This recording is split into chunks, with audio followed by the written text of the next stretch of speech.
Hello, students. I'm so glad you're back here with me again for Because of Winn Dixie. I'm here in our school's library and I wanted to share a few chapters with you today. So sit back and relax, and I hope you enjoy. This will be Chapter 5, 6, and then we'll move on to Chapter 7 and 8 if we have time.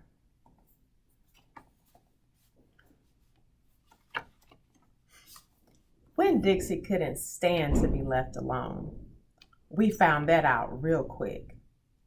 If me and the preacher went off and left him by himself in the trailer, he pulled all the cushions off the couch and all the toilet paper off the roll. So we started tying him up outside with a rope when we left. That didn't work either. Winn Dixie howled until Samuel, Mrs. Detweiler's dog, started howling too. It was exactly the kind of noise that people in an all-adult trailer park do not like to hear. He just doesn't want to be left alone, I told the preacher. That's all. Let's take him with us. I could understand the way Winn Dixie felt. Getting left behind probably made his heart empty. After a while, the preacher gave in, and everywhere we went, we took Winn Dixie, even to church. The Open Arms Baptist Church of Naomi isn't a regular looking church. The building used to be a Picket Quick store, and when you walk in the front door, the first thing you see is the Picket Quick motto. It's written on the floor in little red tiles that make great big letters that say, pick, pick, pick, quick, quick, quick. The preacher tried painting over those tiles, but the letters won't stay covered up. And so the preacher has just given up and let them be. The other thing about the Open Arms that is different from other churches is there aren't any pews. People bring in their own fold-up chairs and lawn chairs, and sometimes it looks more like the congregation is watching a parade or sitting at a barbecue instead of being at a church. It's kind of a strange church, and I thought Winn Dixie would fit right in. But the first time we brought Winn Dixie to the Open Arms, the preacher tied him outside the front door. Why did we bring him all the way here just to tie him up? I asked the preacher. Because dogs don't belong in church, Opal, the preacher said. That's why. He tied Winn Dixie up to a tree and said how there was lots of shade for him and that it ought to work out real good. Well, it didn't. The service started and there was some singing and some sharing and some praying, and then the preacher started preaching. And he wasn't but 2 or 3 words into his sermon when there was a terrible howl coming from outside. The preacher tried to ignore it. Today, he said. Oh, said Winn Dixie. Please, said the preacher. Oh, said Winn Dixie back. Friends, said the preacher. Oh, well, Winn Dixie. Everyone turned in their lawn chairs and folded chairs and looked at one another. Opal, said the preacher. Oh, said Winn Dixie. Yes, sir, I said. Go get that dog, he yelled. Yes, sir, I yelled right back. I went outside and untied Winn Dixie and brought him inside, and he sat down beside me and smiled up at the preacher, and the preacher couldn't help it. He smiled back. Winn Dixie had that effect on him, and so the preacher started in preaching again.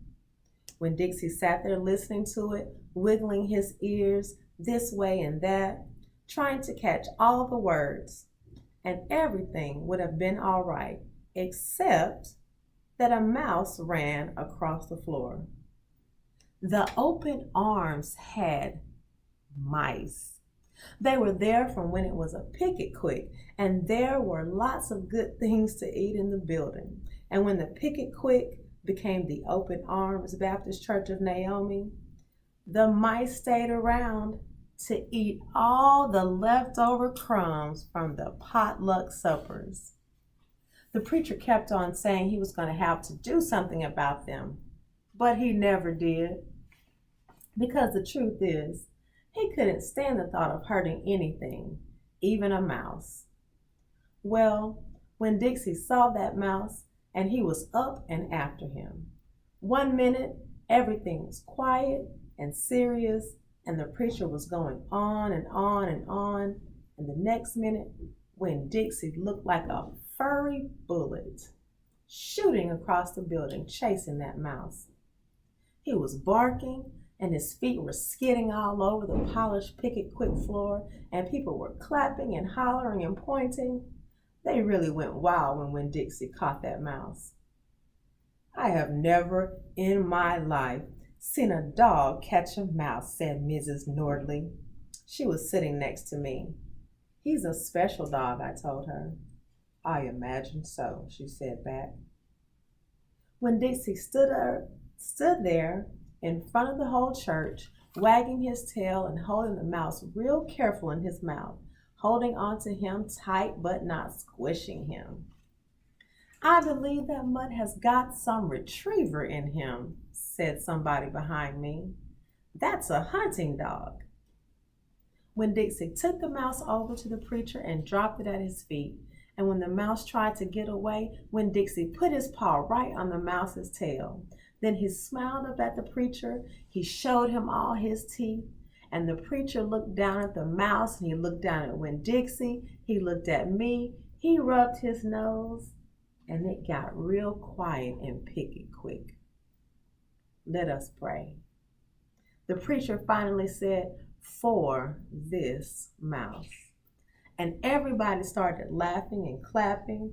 The preacher picked up the mouse by the tail and walked and threw it out the front door of the picket quick, and everybody applauded again. Then he came back and we all prayed together. I prayed for my mama.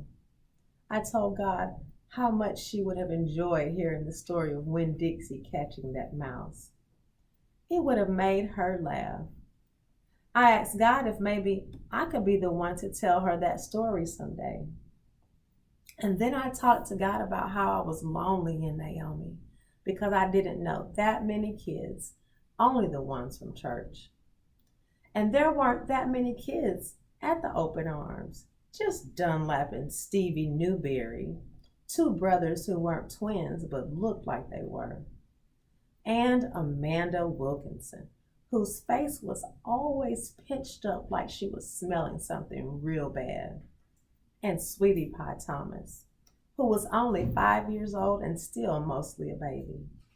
And none of them wanted to be my friend anyway because they probably thought I'd tell on them to the preacher for every little thing they did wrong. And then they would get in trouble with God and their parents.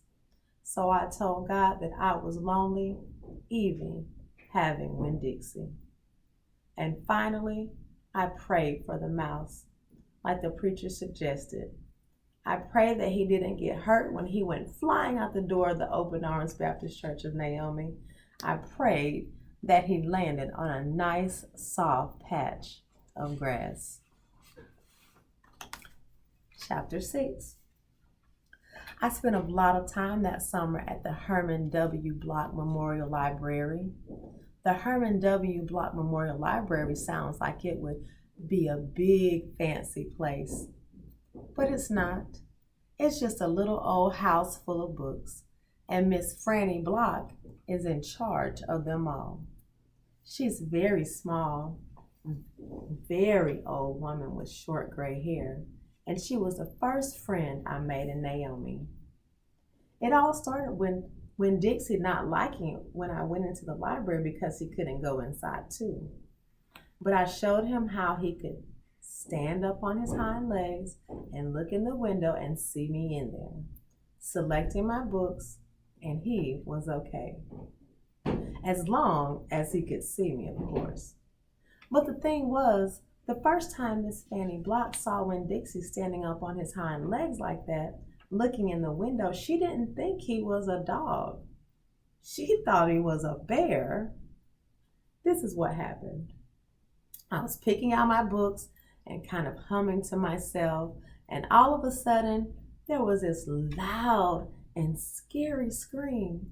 I went running up to the front of the library, and there was Miss Fanny Block sitting on the floor behind her desk. "Miss Franny," I asked, "are you all right?" "A bear," she said. "A bear?" I asked. "He has come back," she said. "He has?" I asked. "Where is he?" "Out there," she said, and raised a finger and pointed at Winn Dixie standing up on his hind legs looking in the window for me. "Miss Franny Block," I said, "that's not a bear. That's a dog. That's my dog, Winn Dixie." "Are you positive?" she asked. "Yes, ma'am," I told her. "I'm positive. He's my dog, and I would know him anywhere." Miss Franny sat there trembling and shaking. "Come on," I said, "let me help you up." "It's okay." So I stuck my hand out, and Miss Franny took hold of it, and I pulled her up off the floor. She didn't weigh hardly anything at all. Once she was standing on her feet, she started acting all embarrassed, saying how I must think she was a silly old lady, mistaking a dog for a bear, but that she had a bad experience with a bear coming into the Herman W. Block Memorial Library a long time ago, and she had never quite gotten over it. "When did this happen?" I asked her. "Well," said Miss Franny, "it was a very long time ago, and a long story." "That's okay," I told her.